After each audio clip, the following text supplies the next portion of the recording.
સંજેલી નગરમાં દશામાની મૂર્તિઓ ખરીદવા માટે ભક્તોની ભારે ભીડ જોવા મળી. દિવાસાના તહેવાર પર દશામાના વ્રતની શરૂઆત થતી હોવાથી સંજેલી બજારમાં મૂર્તિઓની ખરીદી કરવા માટે ભક્તોની ભીડ જોવા મળી હતી. આ વ્રત કરનાર આજુબાજુ ગામડાઓમાંથી દશામાની મૂર્તિઓ ખરીદવા સંજેલી બજારમાં ઉમટી પડ્યા હતા. દશામાનું વ્રત કરનાર આજે દિવાસાના દિવસથી મૂર્તિની સ્થાપના કરી 10 દિવસ સુધી ભક્તિના રંગે રંગાઈ જશે અને તન, મન અને ધનથી માતાજીની ઉપાસના કરશે.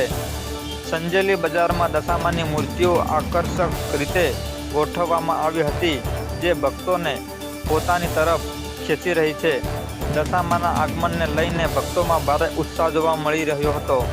આમ સંજેલી બજારમાં માતાજીની મૂર્તિઓના જુદા જુદા સ્ટોલ પર ભક્તો મૂર્તિ ખરીદી રહ્યા હતા.